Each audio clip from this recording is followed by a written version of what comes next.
E agora a gente vai para o seu último, mas obviamente não menos importante, pelo contrário, deixamos ele aqui para falar por último, por um motivo especial, e para mim é um disco que merece aqui ocupar, não é o meu primeiro lugar, mas merece ocupar esse lugar aqui do Marcelão. Entendo, respeito, e tá tudo certo. Para muita gente, esse álbum é um portal, né? Um laboratório sonoro, um delírio organizado, uma revolução, ou seja lá como você queira adjetivar. A gente está falando aqui de Jimi Hendrix Electric Ladyland.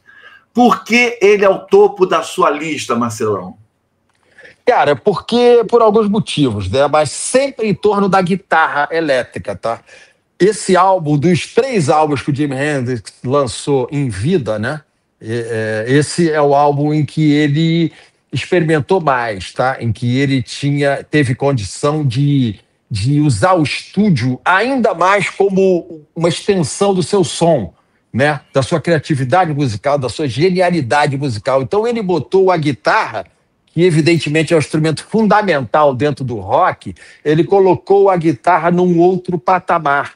O leque de possibilidades que o Jimi Hendrix abriu nesse disco, mas não só, porque muita gente pensa, Jimi Hendrix tinha efeitos, coisas que ninguém fazia, som de nave espacial, tudo bem, tinha isso também. Mas a orquestração rítmica do Jimi Hendrix, da voz e o que ele fazia para se acompanhar tocando na guitarra, era algo assim, a orquestração era algo revolucionário, que fez com que diretamente Jeff Beck, Jimi Page, Keith Richards, Mick Jagger, Eric Clapton, todos fossem diretamente tomados de assalto pelo gênio Jimi Hendrix, entendeu? E o rock não seria o mesmo depois do Jimi Hendrix, especialmente nas apresentações ao vivo na época. Um negro americano, onde tudo começou, né? Porque o rock, blues, jazz é uma música norte-americana, não tem como,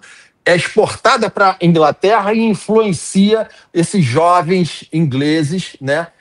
Maravilhosos, músicos extraordinários, e o Jimmy Page foi o embaixador disso. Botou a guitarra, o Pete Townshend também, o Pete Townshend tinha ciúme do Jimi Hendrix, enfim, era uma loucura. Então, devido a essa importância histórica, tá? Para onde o rock foi depois da morte do Jimi Hendrix, o Electric Ladyland, para mim, é o disco que foi mais ousado, entendeu? A versão dele de Voodoo Child ali, All Along the Watchtower, cara, é um negócio assim que transcendeu o papel que a guitarra tinha. É claríssimo que o Led Zeppelin bebeu muito na fonte do Jimi Hendrix, nas camadas de guitarra, na coisa que na possibilidade. Se o Hendrix fez, eu vou fazer também. Se ele ousou e foi bem sucedido, como o Hendrix foi, eu vou também fazer. Então, abriu, ao meu ver, um caminho, um rio Amazonas de possibilidades musicais para quem veio depois no rock inglês e, por consequência, no rock mundial, né? Sensacional. Você consegue lembrar da sensação da primeira vez que você ouviu esse disco?